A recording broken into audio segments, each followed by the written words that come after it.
Hello there, boxing fans around the world. Thank you for joining me once again here on Talkin' Fight for another episode of Boxing News today. And let's start off with women's boxing, in particular, Sandy Ryan and her absolute clobbering of Terry Harper. I thought Terry Harper would do a little better than she did, but the Yorkshire woman did not fare well at all and did not come back out for the fourth round. Sandy Ryan, obviously moving up in the rankings, taking place in Sheffield Arena recently. A good battering of Terry Harper, and congratulations to both women. Quite frankly, it's always hard to get in the ring and fight, as they did, and give it all you've got, as they did. But now the WBO welterweight strap is wrapped tightly around Sandy Ryan's waist. Congratulations, Sandy. Right, let's move on. As I promised, a quick little zip around the world here. Recent battles fought by women over in San Francisco Solano. Where the heck is that? I have no idea. Sorry, guys. Augustina Vasquez, under 108 pounds, won an 8-round unanimous decision over Karen Ivana Dominguez, 106 pounds. I should have Googled that first, and I didn't, but there you go. I'll say it slowly. San Francisco Solano. What do you think? Mexico? Maybe Argentina? Oh, well. Figure it out. Let's have a quick look over at Bankstown City Parkway in Condell Park. Ella Boot won by 5th round technical knockout over Usana Kwam Tha Will Suhana Wang in a scheduled 10-round bout. They were fighting for the vacant WBC silver lightweight belt. In a second female bout, Jessica Adams won by a 6-round technical knockout over Jackie Toth. In a third female bout, Amber Emilia won by 6-round unanimous decision over Ali Jensen. Again, that took place in Condell Park. Now, over in Buenos Aires, Argentina, for sure, at the casino down there, Lucia Perez won a 4-round unanimous decision over Brenda Lorenzo. And fighting around the world continues. Over in the Philippines, we saw that Marie Pinilli won a 6-round unanimous decision over Charame Salvador, 59-55 on all cards. And most importantly for us here in Canada, down in Colombia, a good night of fighting took place involving a Canadian, a bantamweight by the name of Tania Walters out of Toronto, won by a first-round knockout over Vanessa Edwards out of Colombia. The bout was scheduled at 6 rounds, but only took 1 round for Tania Walters to knock out her opponent there. In a second female bout, Shamara Woods out of Allentown, Pennsylvania, won by 4th round technical knockout over Natalia Jimenez out of Colombia as well. Good stuff. And if I just want to stretch it back just a little bit further, over in Tokyo, Japan, on March 18th, so a few days ago, Mao Kamada out of Japan had a 4-round split draw with Natsuki Yamada of Chiba, Japan, just on the outskirts of Tokyo. So some good fighting all around the world. Congratulations, women. Keep it up. Interesting news out of England, which does not involve the American Boxing Association, the ABA, but in fact involves the Amateur Boxing Alliance out of England, who have formed an alliance with Gianluca De Caro's organization, the British and Irish Boxing Authority. That's BIBA. So the ABA over in England and BIBA joined forces, shall we say, at the London Military Boxing Club in Bromley, where they agreed in principle to cross-affiliate. And reading straight from the press release, it says the historic agreement will provide not only a clear pathway for amateur boxers that seek to progress to the professional boxing ranks, but also to compete nationally on a planned Pro-Am tournament series, with the ABA sanctioning the amateur boxing contests and BIBA sanctioning the professional boxing contests. And it does have international implications as well, I might add. Reading further here, in addition, the two organizations are also working together to develop international tournaments as well as an international Pro-Am series.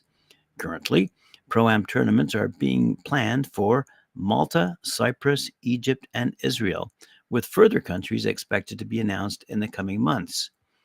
So Pro-Am tournaments are obviously a good opportunity for young amateurs to get noticed by professional, for lack of better description, scouts. I don't think boxing companies, organizations, managers have scouts. I really don't, but they must come to the attention somehow.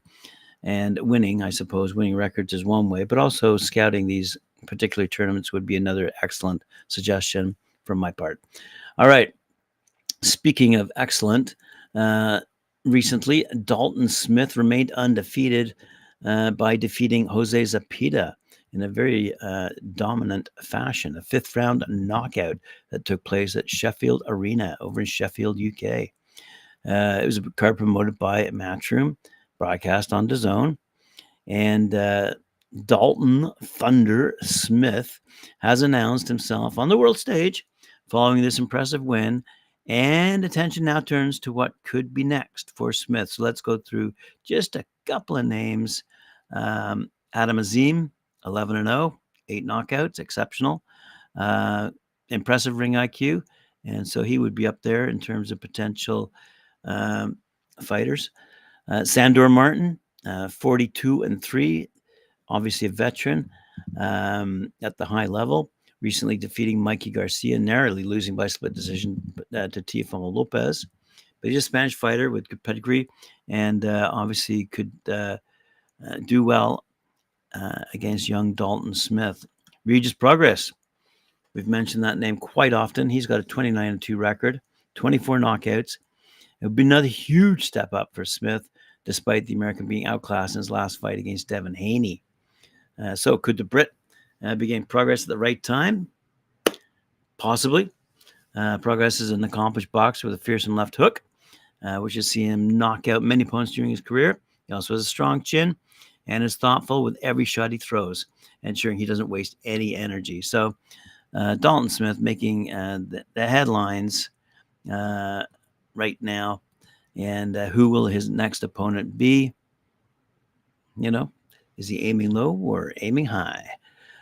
Depends how you look at it. Speaking of guys who we have not mentioned in a while, in a fight that flew almost completely under the radar, according to my friends over at boxing247.com, it looks like heavyweight contender Michael Hunter pounded out a fourth-round corner retirement win over Mexico's Ignacio Esparza recently, with the fight taking place in Zapopan, Mexico.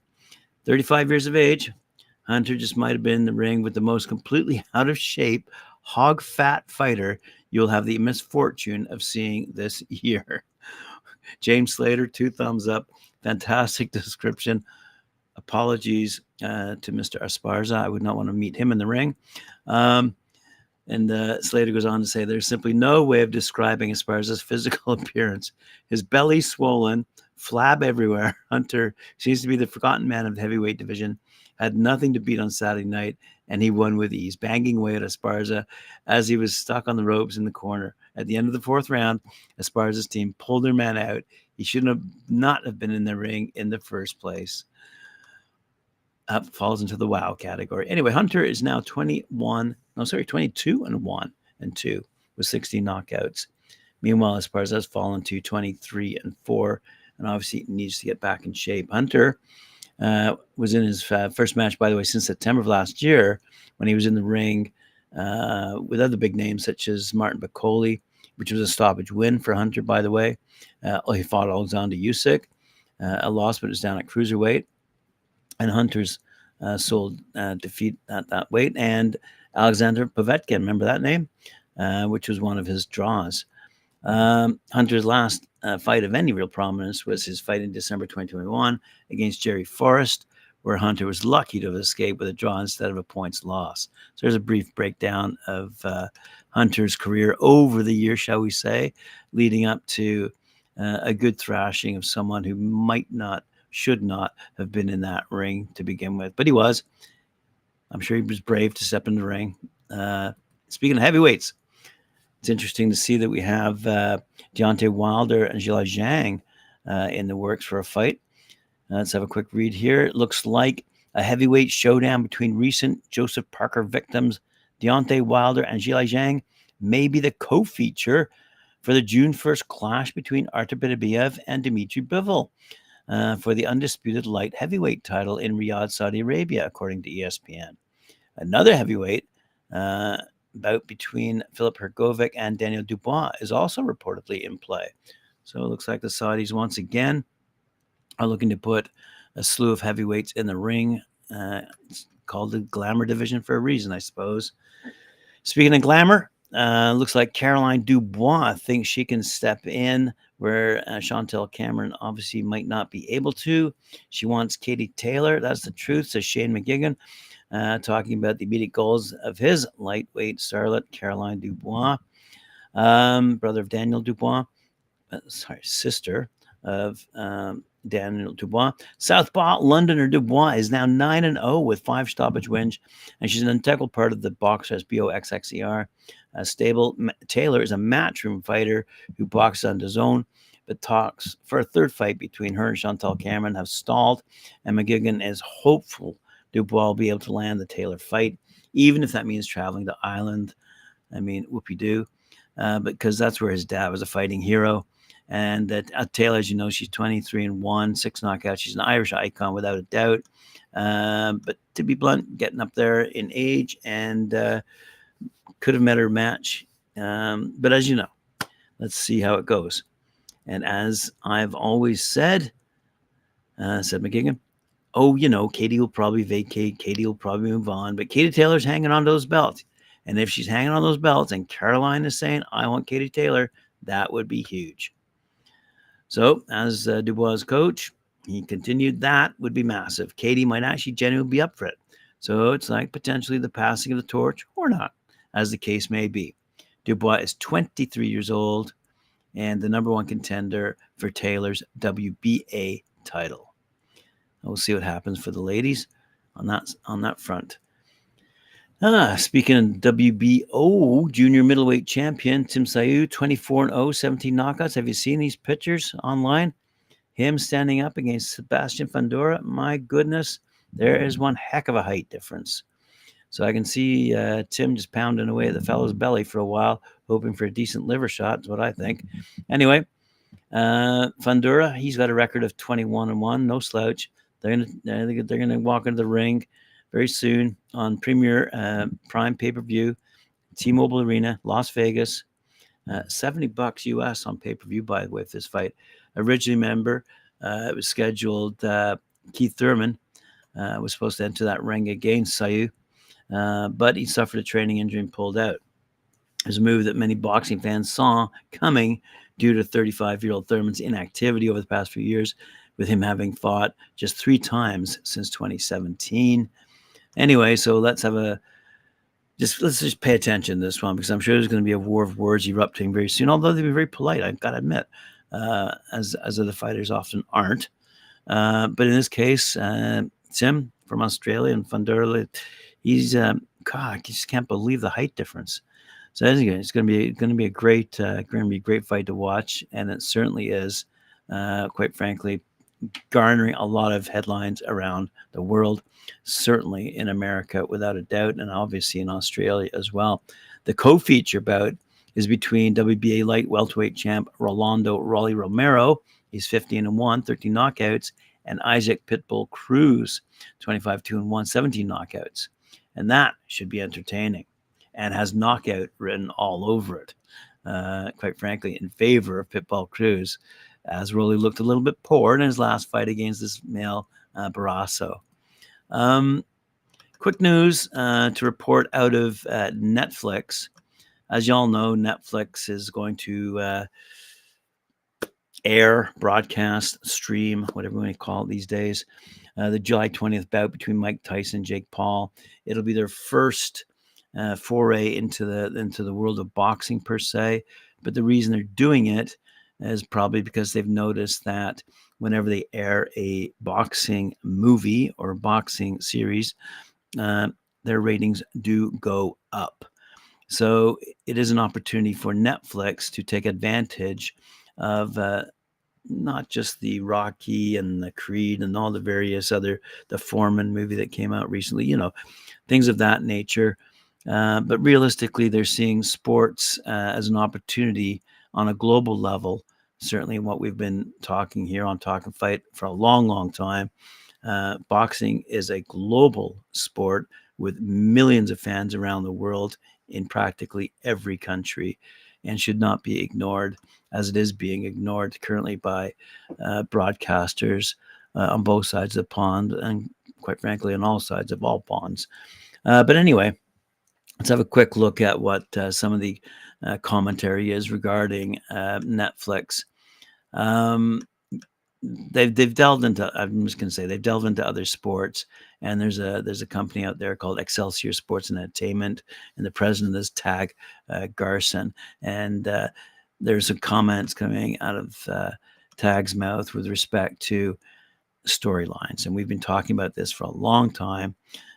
There are some fantastic stories involving boxers, other than the obvious out there, the George Foremans, the Muhammad Alis, but some of these boxers over the years, at least minimally past 100 years, not to mention, I would say, past 150 years, just fantastic stories, whether you want to dig into, say, a period piece environment and talk about some of the origins of female boxing, or some of the heroic endeavors of young/old men fighting their way into what might be called a white man's sport, or even one controlled by certain, shall we say, let's say it, mafia types. At the end of the day, Garson said everything that they're doing as a Netflix has compelling storylines. It doesn't matter what genre we're talking about within sports entertainment. The way that they're going about it is also putting a very high production value into what's being distributed across Netflix. So he's, Gabe Spitzer, by the way, Netflix vice president of nonfiction sports, had said in recent interviews they've talked to every league and team, but have mainly discussed series and documentaries. And, you might talk about any sport and any great heroic struggle that has taken place among the thousands of athletes that have tried to get to the top, as I said, in any sport. But boy, has boxing been overlooked? I would say so. Anyway, so congratulations for Netflix, at least for picking up this particular fight. Is going to draw huge numbers, despite what we might think of Mike Tyson taking on Jake Paul or vice versa. And despite all the, actually, we still don't know whether it's going to be a professional bout or one where we know they're not going to fight with headgear, but what will be the weight of the gloves involved, and will they be fighting professionally, or is this going to be an exhibition match? That we don't know just yet, and we'll obviously keep you informed.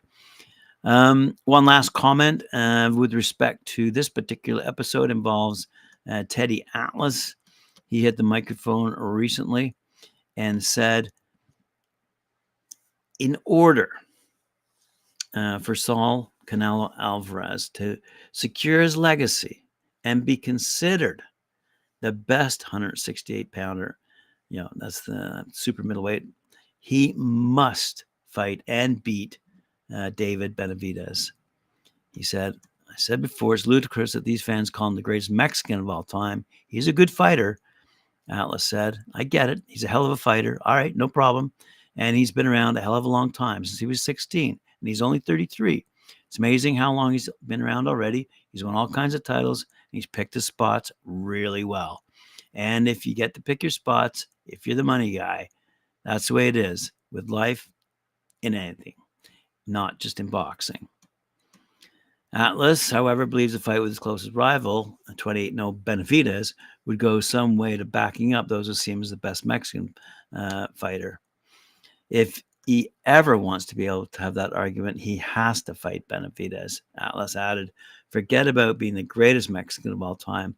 If you don't fight Benavidez, you're not the greatest 168-pounder of all time. You're not the greatest super middleweight. You want to say you're the best super middleweight in the world right now? Then you've got to fight Benavidez. So we'll see how Canelo fares against Jaime Munguia coming up May 4th on the Cinco de Mayo weekend. And then we can talk about who's the best and who might challenge who for that title. All right, boxing fans, appreciate you entertaining me today. Remember, like, share, subscribe, hit that notification bell, and we'll see you again 11 a.m. Eastern Time when I go live here on Talkin' Fight. Thank you very much.